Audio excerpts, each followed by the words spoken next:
Hey, this is Gerd Handel, and welcome to the Inner Light Project. This show is for anyone who's wanting to lead a happier, healthier, and enlightened life. Create more self-love, inject more joy and abundance into their daily life. Join me for inspiring interviews and spiritual topics so you can shine your inner light. Hello and welcome to the Inner Light Project. My name is Gerd Handel and today I want to share with you somebody who's helping people to have life transformations. This person, she's just absolutely amazing. I now see her as a soul sister and she's been on such a powerful journey of self-healing and really just trusting her gut in what her body needs. Dr. Setare Taabodi is a certified family nurse practitioner and natural medicine health consultant. She had suffered from multiple chronic health conditions throughout her 20s, and she self-healed herself. Hi, Setare. I'm so grateful to have you on the show, and thank you for joining us today. My pleasure. Thank you for having me.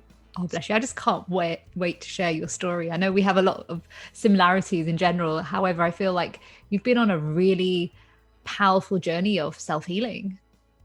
Yes, it has not been easy, to say the least, but it's been worth it, and it's made my life a lot richer. Oh, that's beautiful. So I want to take everyone back to the beginning. So what was your life like before you were diagnosed with an illness? Sure. So I am a first generation American. My parents are from Iran. We grew up in Reno, Nevada, which is on the western part of the US. And I had a great childhood. I think I have a twin brother, so we had a lot of fun together. And when I was a teenager, I just always knew that I wanted to work in healthcare and be some sort of healer. I just really love science and medicine and things like that. And my parents just being very aggressive, Middle Eastern people always want like their children to be like, doctors and lawyers and engineers. But I really truly felt that I was meant to be a nurse, and they're very not supportive of that, because they're just like, oh, like we came to America, we want you to be like uber successful. But I just always felt like to my soul, like I am truly a nurse. Like I love medicine and healthcare, but I also love human connection and kind of being like the healer. So when I graduated from high school, I immediately enrolled in the university, and I got my bachelor's degree in nursing. And initially, when I started nursing school, I thought I wanted to work in pediatrics. And I think during my first year rotation in pediatrics, I was so traumatized. I just being around sick kids shattered my soul, and I couldn't do it. I'd come home crying every day. So I couldn't do kids. But then my last rotation, I did it in the intensive care unit, and I loved it. I'd found my passion. I'd found my purpose. I loved the intensity, the unpredictability. I loved the acuity of how sick everyone was. I loved how mentally and physically stimulating it was. And so right when I graduated, I started working in the intensive care unit, which is not very common for new graduate nurses, because usually they like to start new graduate nurses in less acute fields. But I don't know, they were hiring new graduate nurses, and I took the opportunity and they hired me. So it was pretty awesome. And I loved it. My first few months of my, my career, I just loved being a nurse. It was just so rewarding to me. And I just got to go to work and save lives every day. It was the best thing ever. But then several months into my nursing career, I got a food poisoning incident that I never quite recovered from. Wow. And I didn't know what was going on. I was all of a sudden, afterwards, I just never felt the same. I was tired all the time.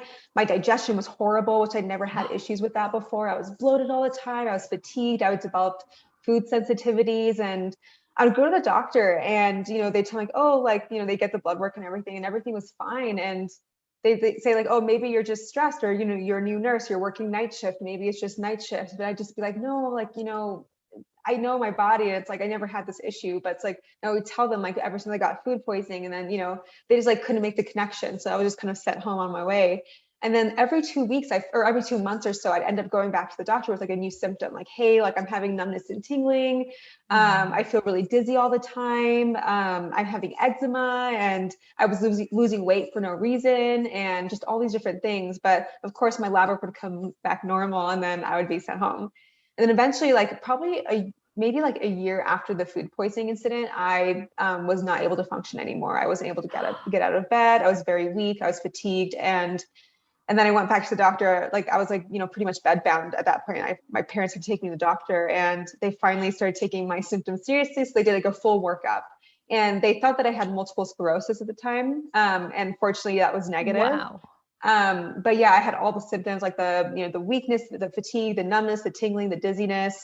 And eventually I got a referral to go to a gastroenterologist, and they had done endoscopies and CAT scans and colonoscopies to rule out like celiac disease or other like autoimmune conditions. And that came back negative.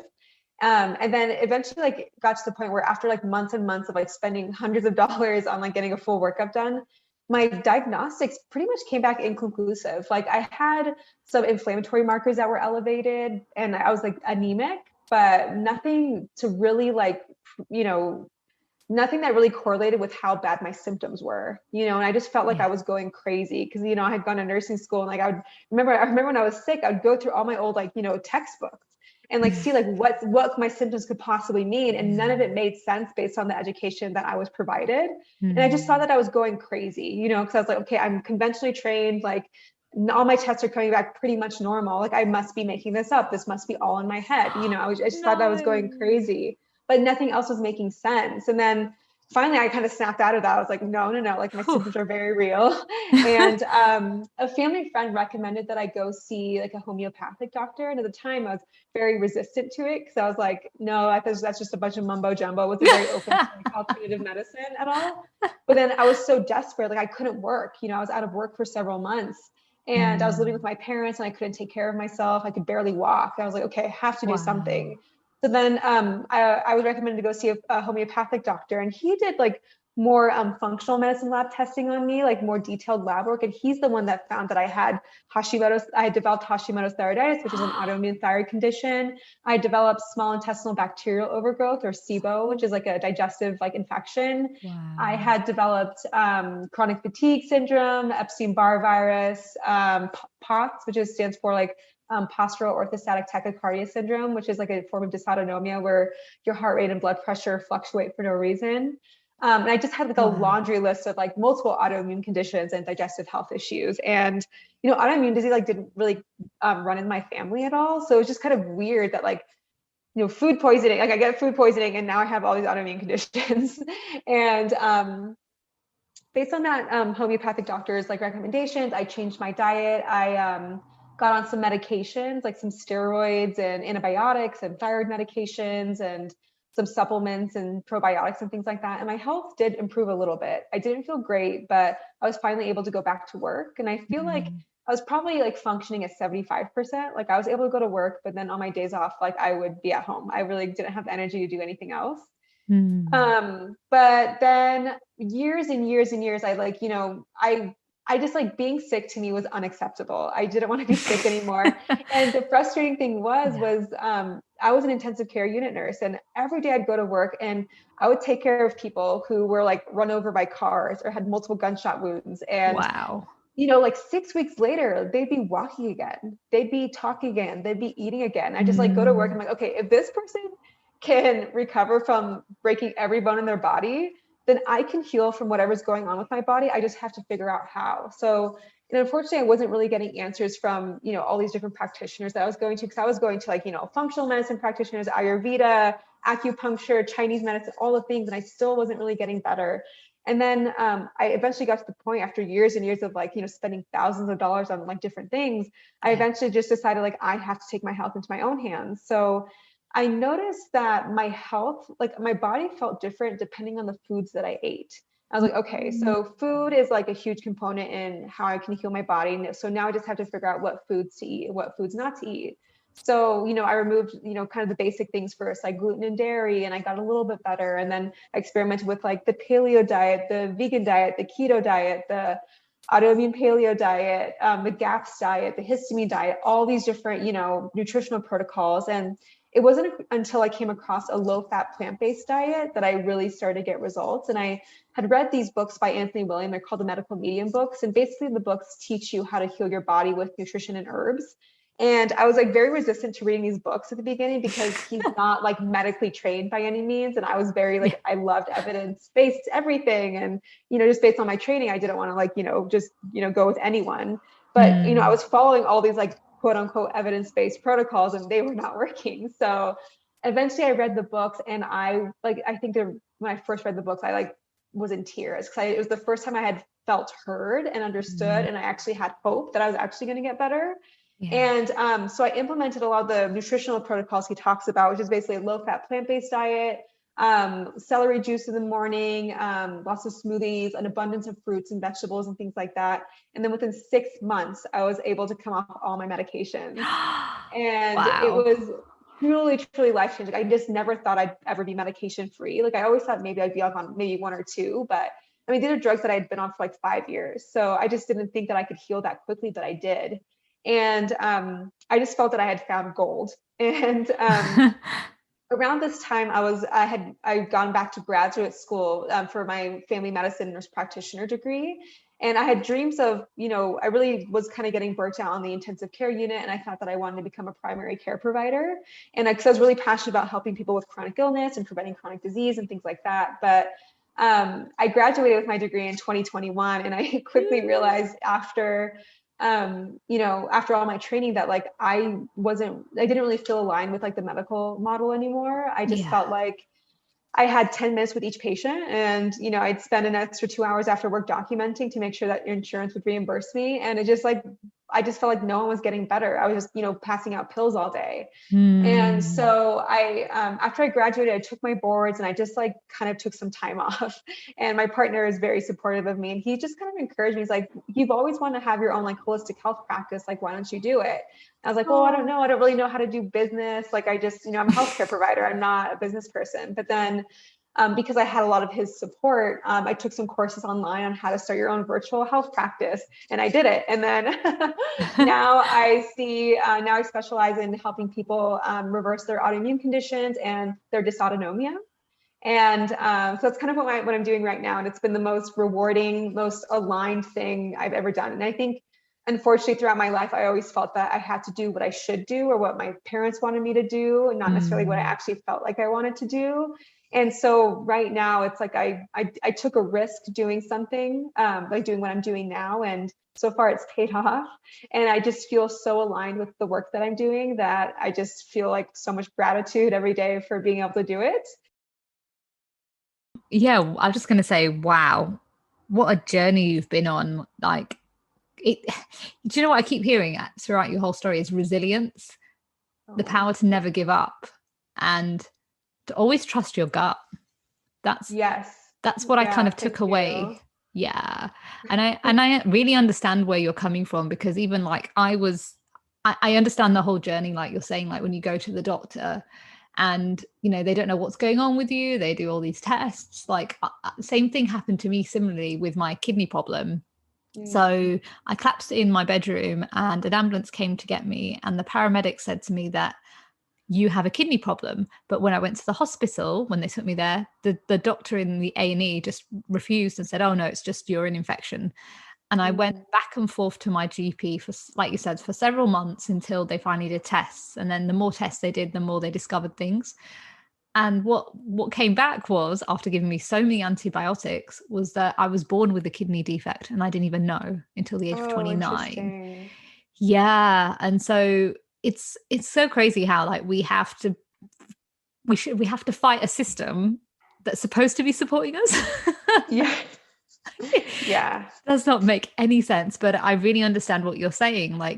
The journey is so hard, but when you just trust your gut, it's so rewarding. Even yourself, I ended up having an operation to save my kidney.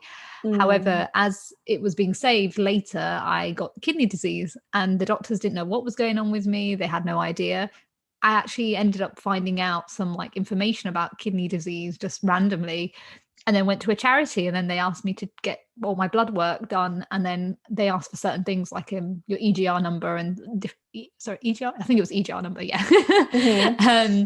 And then I went back to my GP, and they're like, "How do you know this?" And I'm like, "Oh, I've just been asked for this." And then that's when the charity actually discovered that I had kidney disease, not my consultant. And so, like yourself, I was just on this journey, what do I do? How am I supposed to heal? I've always been one to heal things naturally, no matter what. And then as you said, medical medium books just came out of nowhere. And within the space of 7 months, I reversed my kidney disease, and I was like, oh my God, like Oh my gosh. there's a That's miracle, this miracle, amazing. right? Thank you. Yeah. It's just a miracle when people like us, that other people can hear, like, you actually can heal. You don't need to stay there stuck. And I really understand the medical world because my mum was a nurse. Okay. But also I worked in a pharmacy whilst I was at university. So I have a Okay. background with, so I understand the whole thing about you saying about medicines, like, oh, I was the same. I was like, oh, medicines. Yeah. It's an interesting journey, like where we think we need to rely on something, but actually there are so many other options. You just need to go out of the system to find what works for you.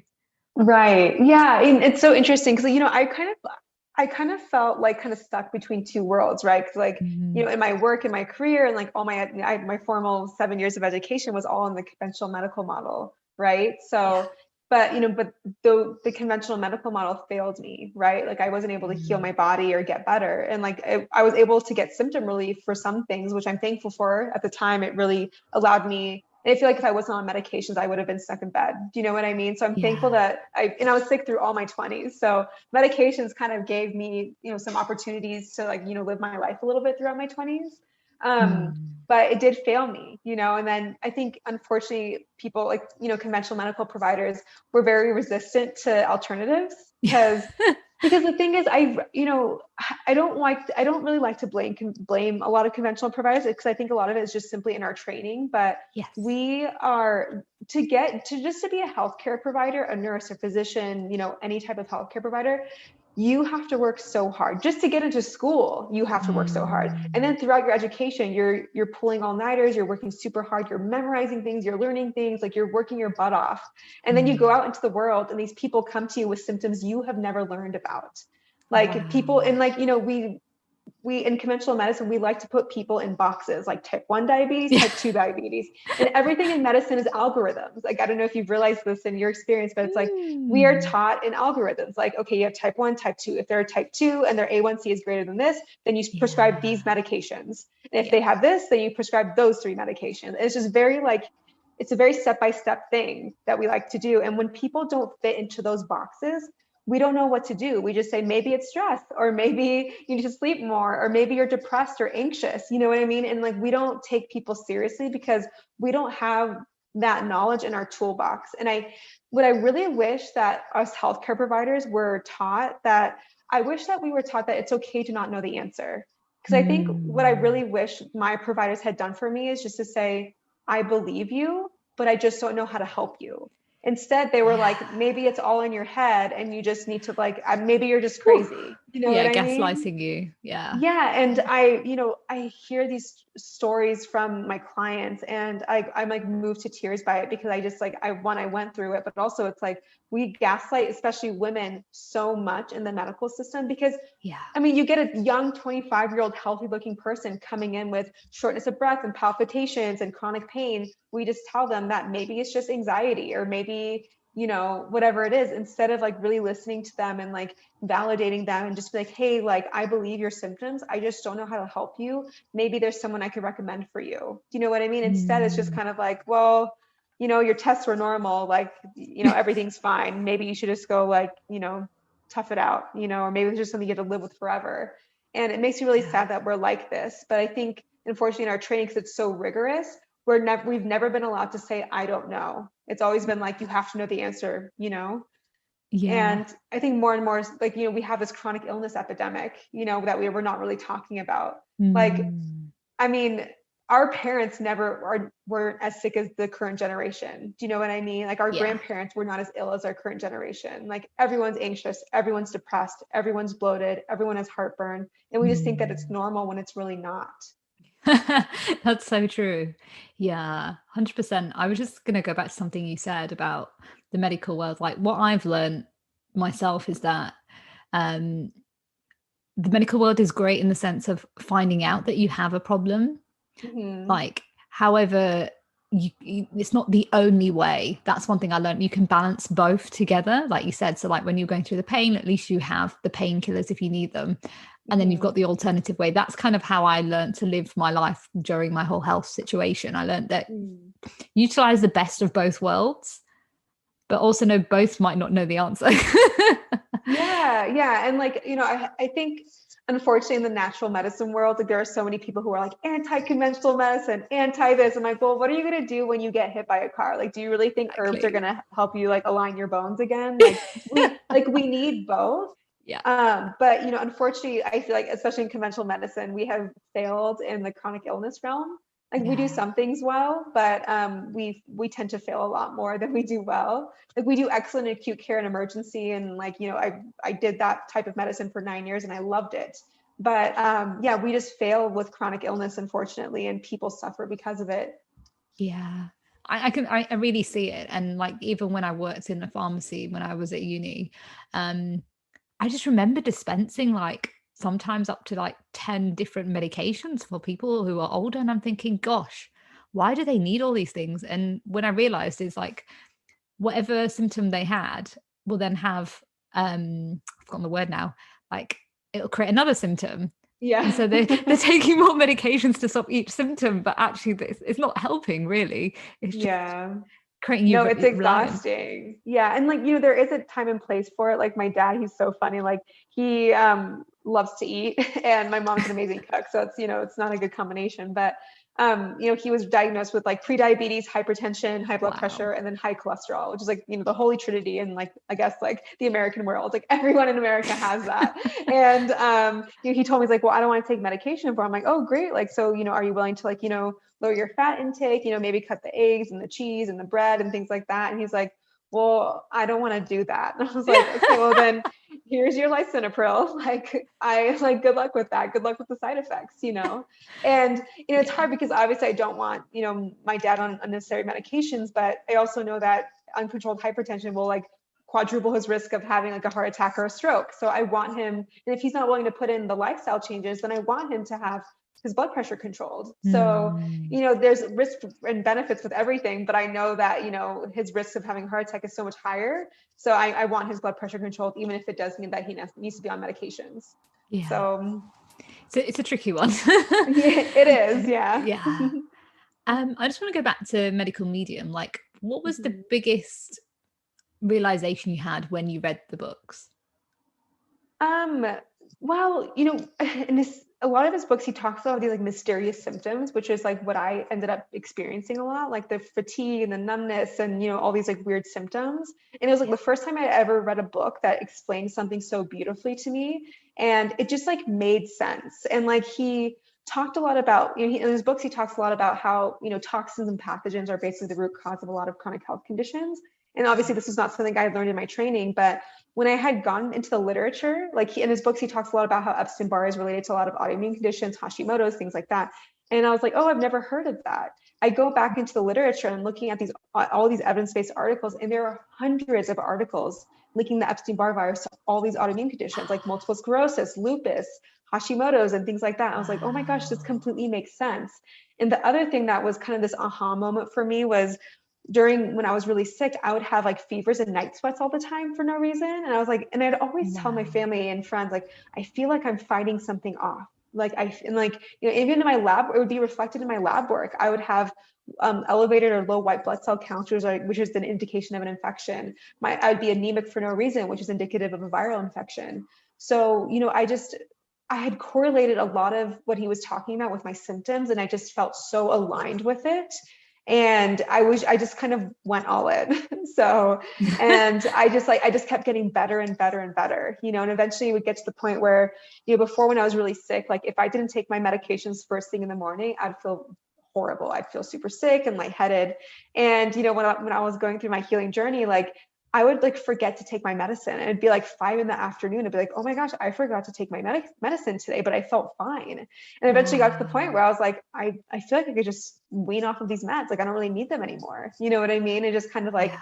slowly over time, my health just continued to improve. My energy would improve. My endurance would improve. I would be able to exercise a lot more than I used to. And yeah, I just felt like I healed so quickly because of it. Wow. That's beautiful. Wow. Yeah. And like, my journey was not linear. I did have like several years later, I did have a really bad flare in my symptoms out of nowhere. I was still eating clean and things like that. And I did have a flare, unfortunately, but I had the tools to recover from it. Yeah. So Wow. Yeah.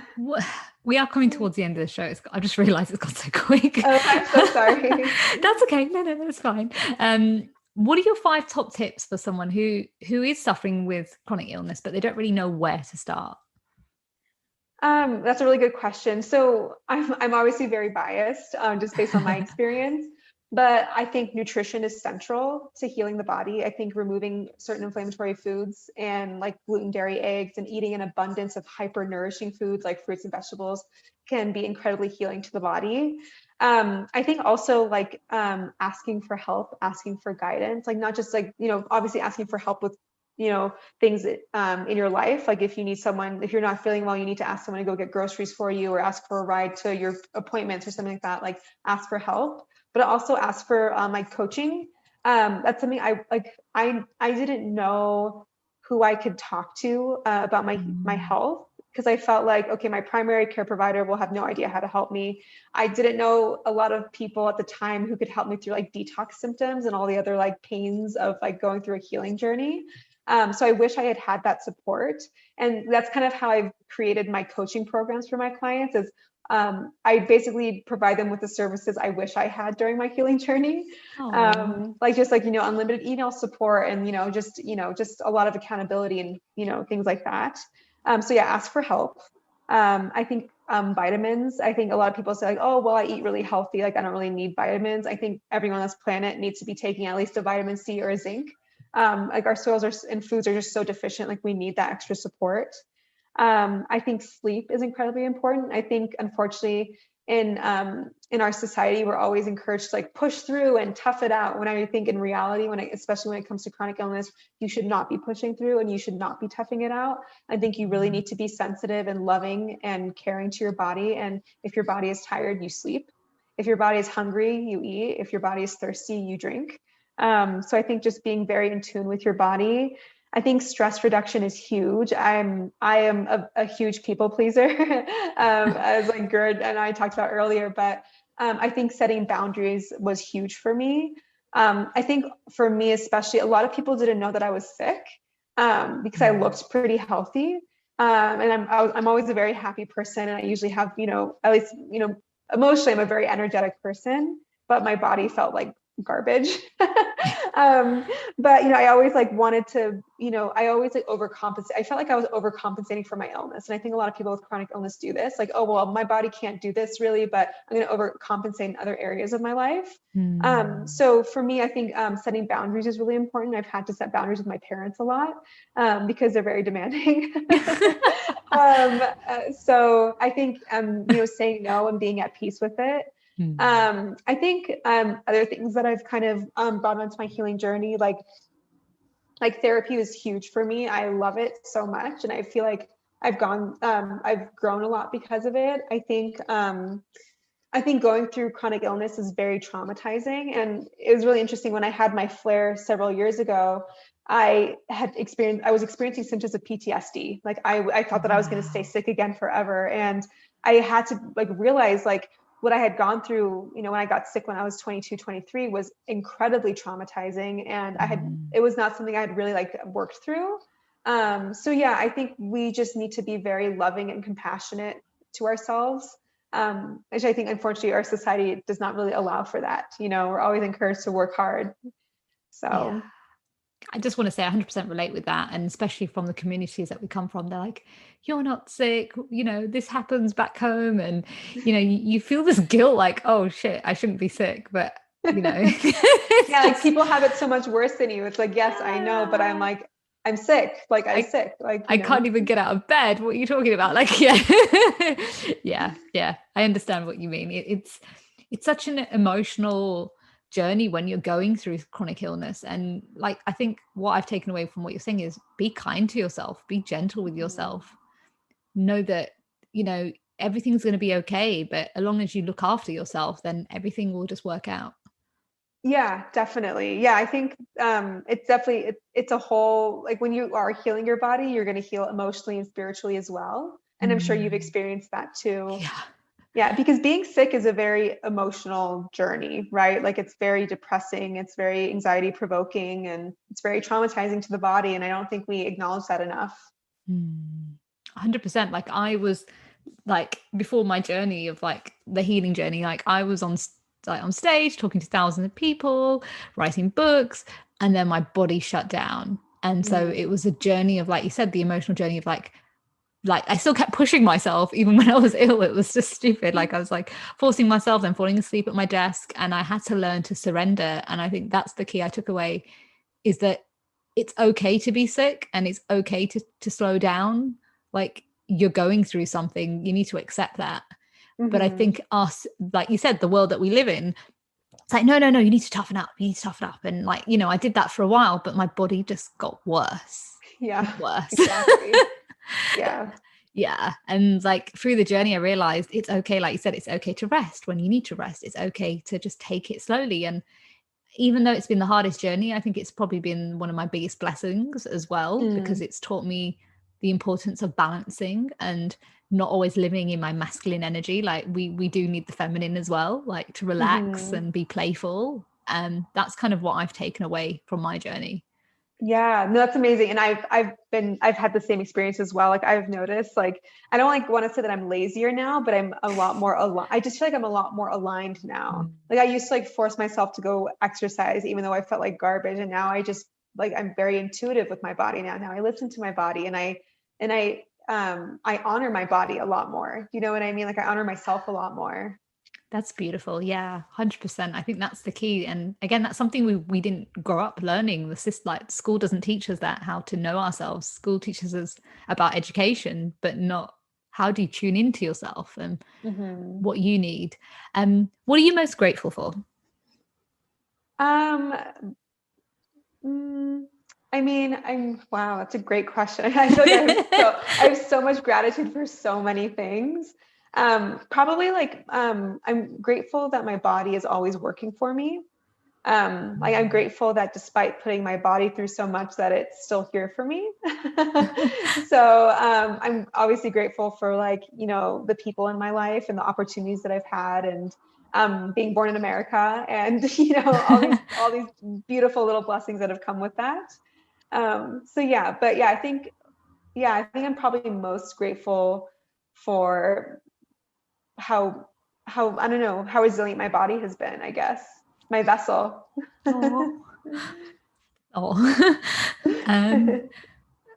Oh, just thinking actually, what shines your inner light? Oh, what shines my inner light? Oh my goodness. Yeah. I think, you know, I've always felt like I was meant to be a healer, and I've been able to do it in multiple facets, in, you know, the conventional world, and now I'm doing it more like holistically. And I think that shines my light. Like I feel so aligned with the work that I'm doing, and I feel like I was meant to do this, and it doesn't feel like work to me. So yeah, I think helping others, you know, with, especially now, my passion is really with chronic illness. It really does like shine my light a lot. Oh, that's beautiful. Thank you, Sitar, for just being on the show and just sharing your journey and helping so many other people to really take their power back and their health back. Thank you. Thank you so much for your kind words and having me. Oh, bless you. What an amazing conversation today. I just absolutely love this conversation, because so many people out there are suffering right now. So many people out there don't have the answers to why they're sick right now. And this conversation just shows that anything is possible. No matter what condition you have right now, you have the ability to help self-heal. You have the ability to take your power back and no longer be gaslight by the medical system. Unfortunately, that's the end of the show. Before I leave, I want to leave you with this quote. Never let the things you cannot do prevent you from doing the things you can. That's a quote by John Wooden. Take care, my sisters. Bye. For more information about the show or how to trust your inner light, visit my new coaching program at gerdshandel.com. And remember, stay happy, stay healthy, stay lit.